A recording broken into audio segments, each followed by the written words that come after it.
I want to give a brief summary of the final stakeholders committee meeting and talk about next steps. I'm Gabe. I've been on the stakeholders committee since the fall of 2022.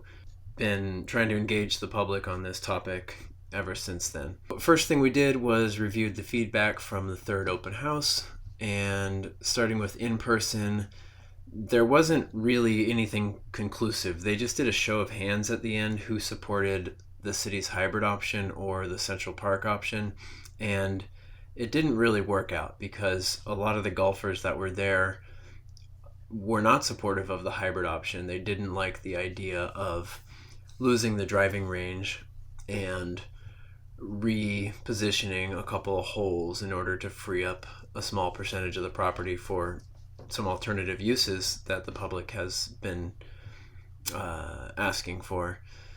Instead, they put forward a third option designed by a local golfer. Essentially, it's an improved golf course. So new investments similar to what you have in the hybrid option, with some small changes around the edges. But first, I'll just go in the order they have them listed here.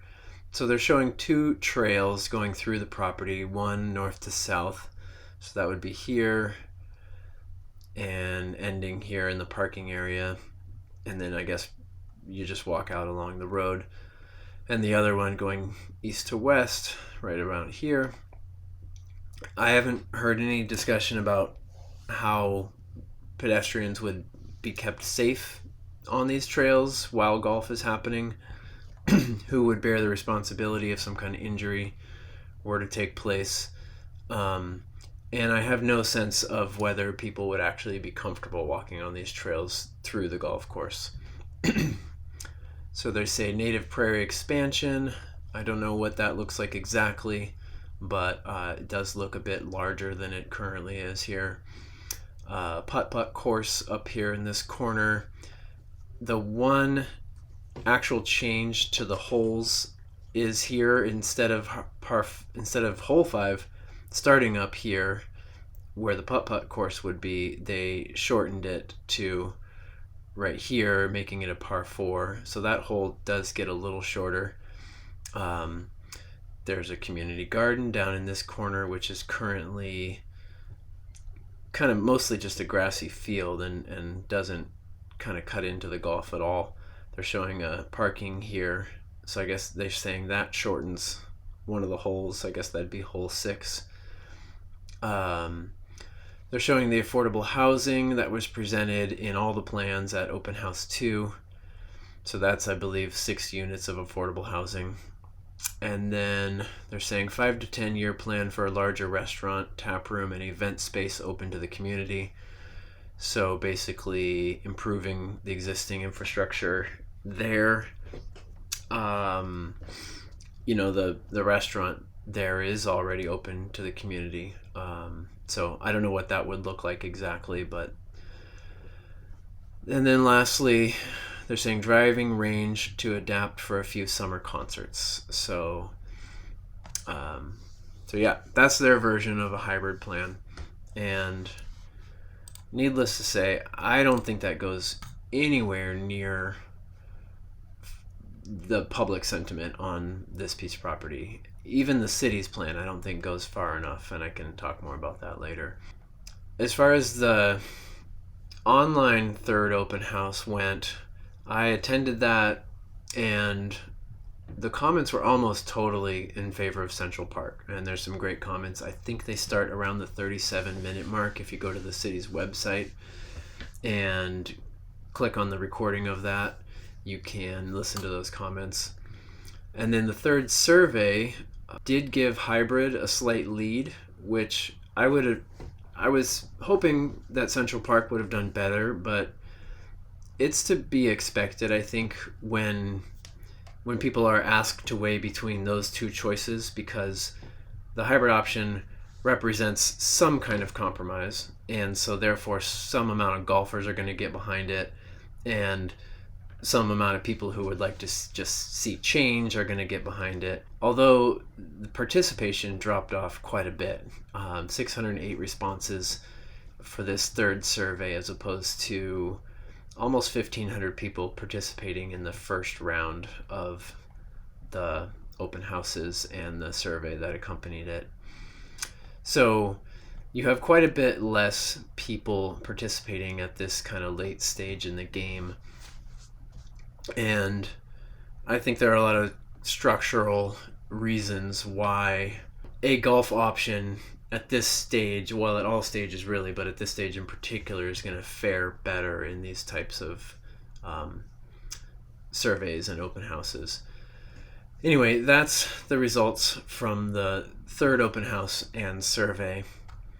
And then I did want to mention one element of the hybrid and Central Park options that changed at the third open house, because there's been some question about what it is and why, and that is the addition of more affordable housing on both plans. So this is from the third open house, and right here is the hybrid plan. Well, these are the two plans that were presented, and they both have additional affordable housing on this eastern edge of the property. Originally, well, in the second open house, there were just these 6 units here in this part of the property that's currently zoned for housing. And then they had heard after that open house a number of comments about wanting more affordable housing, and so they went ahead and drew in, I think, about 30 something more units here, 36 or so. That would have to be rezoned. This part of the property is currently zoned for open space. To me, adding more housing without starting to take up some large percentage of the property is a good thing. I like that they did it along the edge. I think it has a lot of benefit to the community because people will be able to live there. It'll make a real difference in the lives of the people that can live there. I'd like to see it be permanently affordable. It can take advantage of existing infrastructure. It's close to jobs and other amenities, so that makes it more environmentally sustainable. This housing doesn't need a lot of its own dedicated open space on the properties because it's got this big park right out of its back door. I imagine there's going to be some pushback from folks who live in the neighborhood about that, especially if we're talking about more dense housing. Although I think we need more dense housing, more density in general, in order to bring down affordability locally. The issue is that this portion of property is currently mostly forested, and part of my goal in this whole process is to see this property become more environmentally sustainable and resilient. And so while this location is logical in one sense, we would be destroying existing forest and really well developed animal habitat and all that to add housing here, and we'd be revegetating and trying to create new nature space on other parts of the property. And so there's a kind of, I don't know, 1 step forward, 2 steps back element to that, although from a purely housing perspective, it's a really welcome development. What has been said about the housing on the property is that the city would put out an RFP, so they'd be looking for a developer to build that housing. And I think a lot of people are saying it really has to be actually affordable, not market rate, because that's just not affordable to the median household income around here. And so that's my hope. And I'm eager to learn more about what that looks like. There was some discussion in the meeting about the dog park. Should it stay at Mountain View if the footprint of the new pool is not going to be the largest one? Is there space for it still there? Generally speaking, is a much larger dog park in this location the best place, or should there be more smaller dog parks in different neighborhoods, especially sort of more on the outer ring of town where there's more development happening, so people are traveling less? I think these are open questions at this point. Questions about how much people drive to go to the dog park, who's using it exactly. Some of the discussion was driven by a member of the stakeholder committee who is concerned about the amount of space that the dog park is scheduled to take up on the hybrid option. And then another stakeholder reported on their findings after looking into national golf trends and talking to Discovery Bay Golf Course about what they're seeing out there. And I thought some of those were interesting. I think I might have mentioned this before, but golf has been trending downward since about 2000, and then mid-pandemic it got this bump due to the fact, I think, that people wanted to get outside and it's a socially distant activity, and now we're starting to see that kind of level off again. It may hold, or the trend that had started back in 2000 may continue to take place again, where we start seeing those numbers drop off again. Don't really know about that, but just something worth mentioning. Regarding their conversation with Discovery Bay Golf Course, the person they talked to out there said that even at Disco Bay, they're struggling to make ends meet. And that's because this is not really a golfing community. And I think that's a direct quote. This is not a golfing community. And I think what they meant by that is not that there aren't people here who love to play golf. It's that it's a small enough population and it's far enough from a larger, more dense population center like Tacoma or Seattle that it just can't support golf in its current form. We have 3 courses right in our area: Discovery Bay, Port Townsend Golf Course, the one in Port Ludlow. The number of golfers that want to play locally or want to travel to this area to play golf is just not enough to support very many golf courses. My take on that is that a lot of people who are traveling to the area who might play golf, they want to go to the nicer courses, and Discovery Bay is much nicer, Ludlow's much nicer, the one out in Sequim is much nicer. The small difference in price for playing a round of golf in Port Townsend versus these other courses is not going to be that consequential for them, and so that's a major reason why the Port Townsend Golf Course struggles with such low usage. And the other thing that same stakeholder mentioned was that they learned that our local golf team currently practices in Port Ludlow, at Discovery Bay, and in Port Townsend, and they also have meets or matches at all 3 of those, as well as away. So if the Port Townsend Golf Course didn't continue to exist, they would still have other places to practice and have their matches. And then in the committee, we talked about whether, we're going to try to arrive at a single recommendation for city council or multiple. And pretty quickly, the feeling was, we're probably not going to arrive at a consensus, that this is a contentious issue and the range of opinions on the stakeholders committee sort of reflects that of the community. So at some point, I jumped in and kind of gave my summary of my position, and I'm not going to try to re-summarize it here. Maybe I'll put in the notes where that is in the recording from the meeting. But in short, what I was trying to say was that I'm open to compromise, but the hybrid option has never gone far enough, and that's because of the line in the sand that the golfers drew around needing a 9-hole golf course. And I'm sympathetic to that because I understand that that's just what golf is, 9 or 18 holes, and people aren't going to want to come and play 4 holes. or 3. And so I understand their reasons for drawing that line in the sand. I just don't think it's fair to say that that is a compromised position given the community's desires for alternative uses. And if we look back at that first round of feedback, when the most number of people participated, golf ranked number 6. And so I just think that those 5 priorities above golf should take priority on the property. It's just logical to me.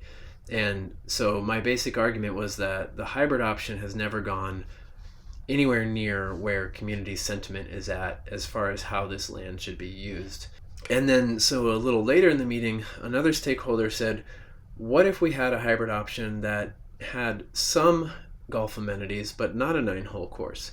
What if there was just a driving range and a mini golf course or a putting practice area, and golfers can practice there and then go out to Discovery Bay or one of the other nearby courses to play around? And it was interesting because at that point, when we went around the room to gauge where everyone was kind of at, I felt like there was actually quite a bit of support for that idea. Definitely not everybody, but I would say most of the folks that were in support of Central Park were also in support of that idea. So not exactly the Central Park option, but a hybrid option with some golf amenities, but mostly a park. And then some of the folks were definitely still in support of the hybrid option, not kind of willing to go further in the direction of park or further away from golf. But that, I think, kind of represents the spread of where the stakeholders committee ended up. Not a consensus, but a range where most people fell within the city's hybrid option or all the way to Central Park, but most of us actually would be perfectly happy to support a hybrid option that's more like Central Park but with some golf amenities. So lastly, I just want to talk about next steps. On July 11th and 13th, Carrie from the Parks Department and Chris from Groundswell are going to be presenting to the Parks, Recreation, Trees, and Trails Advisory Board. You can attend that meeting. Check the city's website for the schedule, those 2 meetings. You can also attend it virtually. And then on July 17th, the Port Townsend City Council is scheduled to vote on this whole big decision. Carrie's going to deliver a sort of summary of the stakeholders' findings. The Parks, Recreation, Trees, and Trails Advisory Board is going to deliver their recommendation. City Council is going to vote on something. I don't know if they're going to vote on those exact recommendations. They may decide to do nothing, kind of kick the can down the road a bit, extend a short-term lease to the current operator of the golf course, not invest new money. That would be pretty disappointing because I think this process has been pretty robust and I think it shows community desire for change. So to do nothing at this point would be it would be disappointing. They may vote in favor of a hybrid option, and to me that would not go far enough to meet community desire, but it would be a step in the right direction. Maybe there's a small possibility they'd vote for the Central Park option. I think a lot of people know that the community is a lot closer to wanting something like that, and people see it as a good investment in the future of our town. But I think there might be real hesitation to vote for that at this point because there would be political ramifications. My dream scenario would be that even if it's not fully fleshed out, they vote to pursue some sort of hybrid option that is more like Central Park but with some amenities for golfers, because I think that would most clearly match up with community desire, keep some golf amenities for the golfers, but add a whole lot of other great stuff for everybody else. So if you are at all available to show up on the 17th for that city council meeting, I'm hoping to gather some folks at Pope Marine Park across the street for a brief rally and then go into the meeting together at 6 p.m. I'm hoping folks can come with signs. I'm hoping people will prepare brief statements they want to read. And if you can't attend and you have something you want to submit, send that to public comment at cityofpt.us. All right, thanks for watching.